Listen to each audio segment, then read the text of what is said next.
What's going on, everybody? Paul here, coming at you with your Crypto Coffee Update, where we start the day by discussing news and upcoming events in the cryptoverse, all while enjoying our fresh cup of coffee. Our first segment is your News Byte. Alright, the crypto markets are breathing a sigh of major relief and showing signs of upward momentum as the international G20 summit has produced a very favorable opinion of the space as a whole. Financial Stability Board Chairman Mark Carney stated that digital assets are currently too small and limited to pose any legitimate threat to the stability of the global financial system, essentially leaving the cryptocurrency space alone to grow due to its fledgling size and scope. Carney stressed that the absolute peak of the late 2017 crypto bubble amounted to significantly less than 1% of global GDP. He stressed a balanced approach that incentivizes the technology's development while limiting its use in money laundering and other illicit activities, of course. Shortly after this state-sanctioned blessing, France's finance minister made the announcement that he wants France to, quote, become actors in the crypto revolution, unquote, stating, quote, let's not be mere spectators, unquote.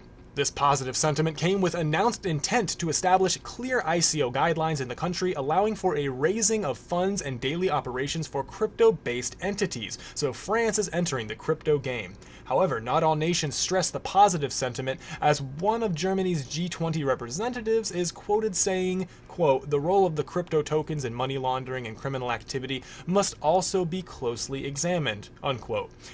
Given Germany's top 5 arms dealer position, selling weapons to emerging dictatorships like Turkey, who's currently undergoing UN scrutiny for its war against Kurdish tribes, one has to wonder if Germany will be even more scrutinous of the euro in criminal activity, given it comprises a lot more of the global GDP than cryptocurrency. However, something tells me that's not going to be the case. Given the bearish market sentiment over the last few months, this news comes as a pleasant respite for many in the crypto community, knowing that a window of time free of government intervention into an otherwise well-functioning voluntary space is reassuring, to say the least. However, at this time, it's important to temper our enthusiasm and remember some of the core promises that DLTs and blockchain will deliver if seen to fruition, perhaps the most important of which is a life free of government intervention in any sense, not just in crypto.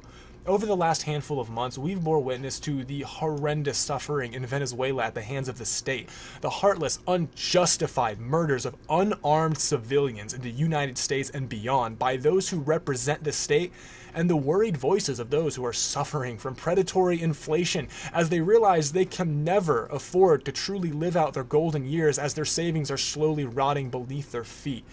All this human suffering is a yoke which we are burdened with through the violent use of force through the predatory state. I say this as a reminder to everyone as to why we are here. An article from earlier today exclaims, "We won the war, let's build for peace."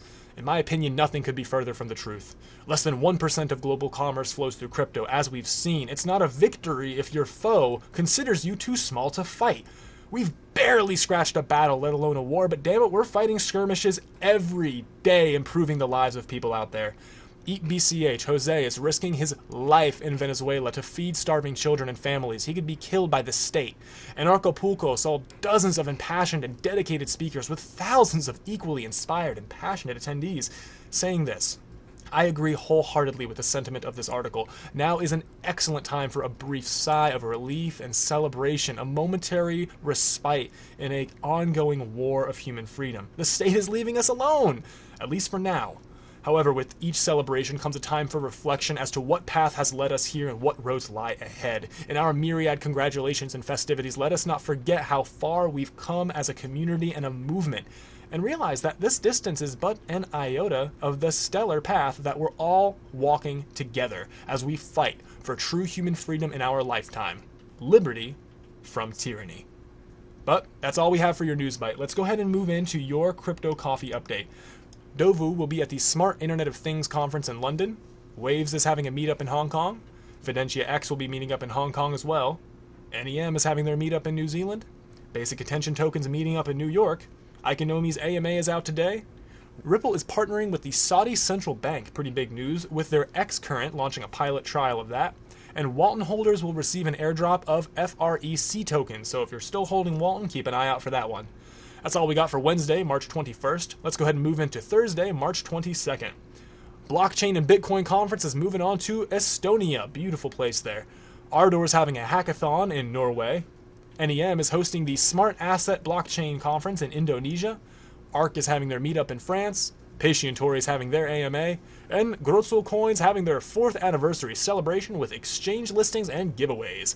That's all we got for Thursday, March 22nd, and for your Crypto Coffee update. Of course, we have our B-list tokens. Let me know if any of those you like in particular. You want to see them on the main list? I'll do it for you. I'm a responsive individual and a responsible individual. After all, this Crypto Coffee update is as much yours as it is mine. It's a community effort. So, as always, like, share, subscribe. Check us out on our decentralized alternatives. We're on pretty much everything. After all, like the news Byte said, if we want this movement to work, we got to start moving over to places like Steemit, BitChute, DTube, yours.org, all decentralized blockchain-based alternatives. They're excellent. I'll link them below in the description. Worth checking out. Thanks so much, guys. Love you. See you soon.